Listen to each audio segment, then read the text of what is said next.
یہ صحابہ کو لے کر نکلے. اب مدینے سے 160 کلومیٹر مکہ کی طرف کا یہ راستہ ہے. بدر ایک علاقے کا نام ہے, وہاں ایک کنواں تھا جس کا نام بدر تھا, جس کی وجہ سے اس علاقے کا نام بدر پڑا. اب حالات دیکھیں کیسے آزمائش کے بڑھتے گئے. میں مختصراً انداز میں آپ کے سامنے رکھوں گا. یہ جنگ کا پس منظر تھا. حضور لڑنے کے لیے گئے نہیں تھے بلکہ ڈیفینس کے لیے, کہ مکہ والے نکل چکے تھے. اب مکہ والے آ کر جس جگہ پڑاؤ کیے وہ بھی بدر تھا, وہاں کنواں تھا, پانی تھا, اس کے لیے وہاں پر ان لوگوں نے بھی قیام کیا. میرے آقا صلی اللہ علیہ وسلم نے بھی اپنا لشکر انداز کر دیا. صحابہ وہاں پر اتر پڑے, سب کے خیمے لگ گئے اور کنویں کے پانی پر بھی قبضہ ہوا. اس کے بعد دیکھا صحابہ کے دل گھبرائے ہوئے تھے, کیونکہ حضور صلی اللہ علیہ وسلم اور صحابہ کو جو زمین ملی تھی وہ ریتیلی زمین تھی, بالو کی زمین, پاؤں دھس جایا کرتے تھے. اور کفار مکہ جہاں پر اترے تھے وہ تو سخت سپاٹ فلیٹ زمین تھی, مٹی کی زمین تھی, اور اس میں گھوڑے اچھی طرح دوڑتے تھے.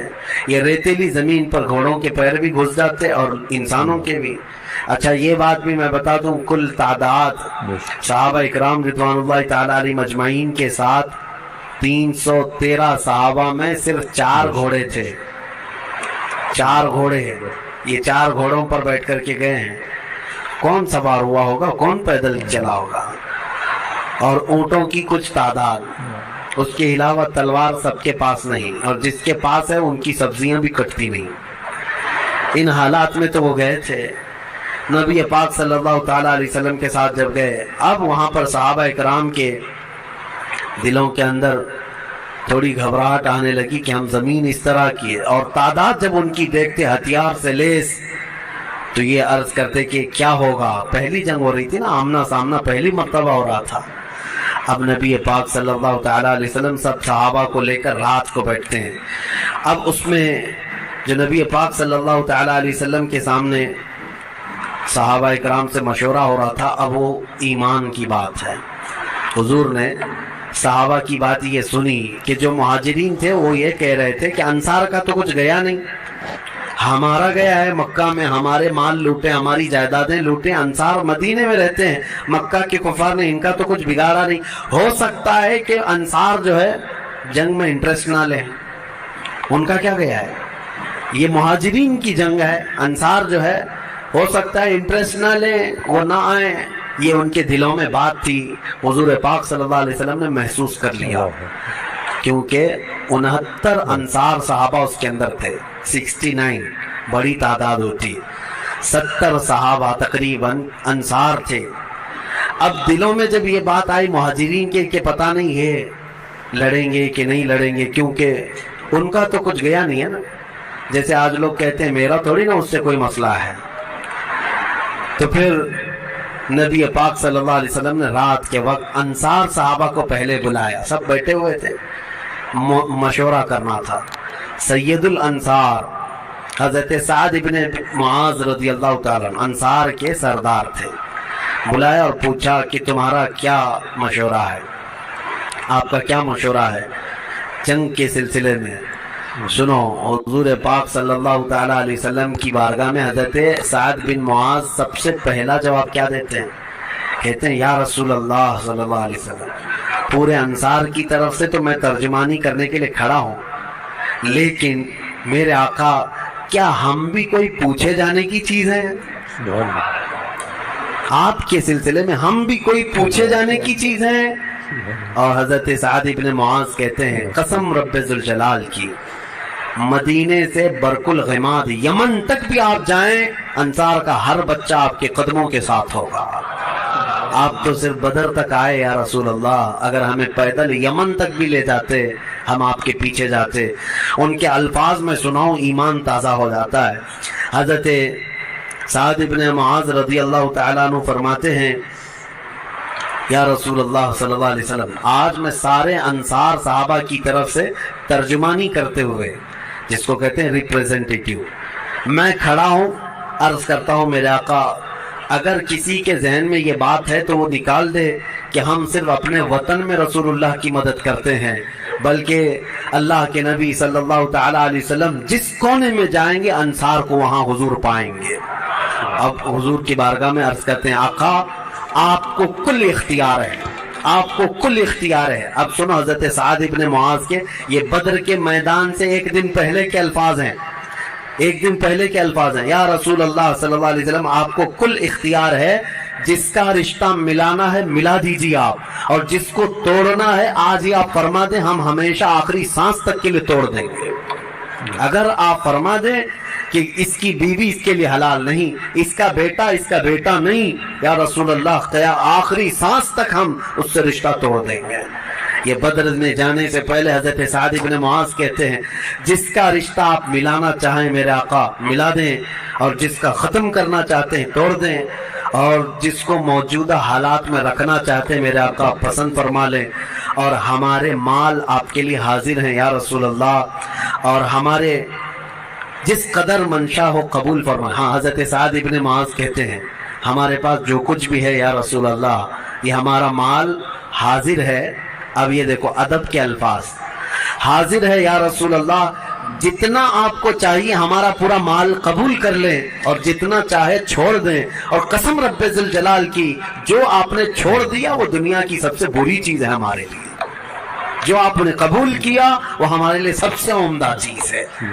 یہ بدر کے میدان میں حضرت سعد ابن معاذ رضی اللہ تعالیٰ عنہ کی تقریر چل رہی ہے، اور اس کے بعد حضور پاک صلی اللہ تعالیٰ علیہ وسلم کی بارگاہ میں یہ کہتے ہیں یا رسول اللہ قسم اس رب ذوالجلال کی جس نے آپ کو سچی نبوت کے ساتھ بھیجا، اللہ کی قسم اگر آپ ہمیں حکم دیں سمندر کو چیر کر نکل جانا ہے، رب ذوالجلال کی قسم یا رسول اللہ انصار کا ہر بچہ سمندر میں کود پڑے گا۔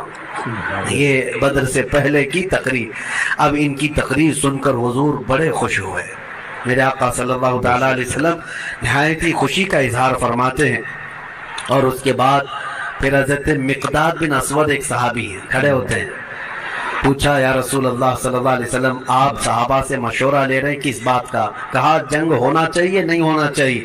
حضرت مقداد بن اسود کہتے ہیں یا رسول اللہ ہم بنی اسرائیل نہیں ہیں جنہوں نے موسیٰ علیہ السلام سے کہا تھا اے موسیٰ آپ اور آپ کا خدا جائیے قوم جبارین سے لڑیے، ہم یہاں بیٹھ کے دیکھیں گے۔ نہیں یا رسول اللہ ہم امت محمدیہ ہیں، جہاں میرے آقا کا پسینہ گرے گا ہم سب کا خون کا قطرہ وہاں گرے گا، جب تک ہمارے جسم میں آخری قطرہ بھی خون کا باقی ہے ہم میں سے کوئی پلٹنے کا تصور بھی نہیں کرتا۔ یہ رسول پاک صلی اللہ علیہ وسلم کے چہیتے صحابہ کی تقریریں تھیں، سب کے جذبے جوان تھے، کوئی لوٹنا نہیں چاہتا، کوئی پلٹنا نہیں چاہتا۔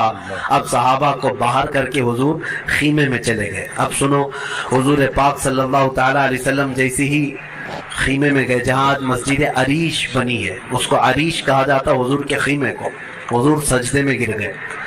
سجدے میں گرنے کے بعد نبی پاک صلی اللہ تعالیٰ علیہ وسلم اتنا گریہ وزاری کر رہے تھے، اتنا رو رہے تھے سجدے میں حضور پاک صلی اللہ علیہ وسلم، اور جو صحابی ان کی خدمت میں کھڑے تھے وہ کہتے ہیں نبی پاک صلی اللہ تعالیٰ علیہ وسلم کی الفاظ میں سن رہا تھا، ابتحالات کو عرض یوں کر رہے تھے اے اللہ ایک چھوٹی سی فوج، ایک چھوٹی سی جماعت تیرے دین کی نصرت کے لیے میدان میں اتری ہے، اے اللہ اگر اس جماعت کی تو کل مدد نہ کرے گا تو قیامت تک اس روئے زمین پر کوئی سجدہ کرنے والا نہیں آئے گا، اے اللہ قیامت تک کوئی تیری عبادت نہیں کر سکے گا۔ یہ محبوبانہ انداز ہے میرے آقا کا، یہ کوئی دھمکی نہیں اللہ کو، رب تعالیٰ کی بارگاہ میں گڑ گڑانا کہ مولا اگر ان کی مدد نہیں کرے گا تو پھر کون تیری عبادت کرے گا۔ اور اس کے بعد اچانک حضور صلی اللہ علیہ وسلم اٹھے سجدے سے، پیشانی چمک رہی تھی اور حضور مسکرا رہے تھے۔ جو صحابہ کھڑے تھے کہا یا رسول اللہ صلی اللہ علیہ وسلم آپ اتنی گریہ وزاری کرتے کرتے بھی مسکرانے لگے۔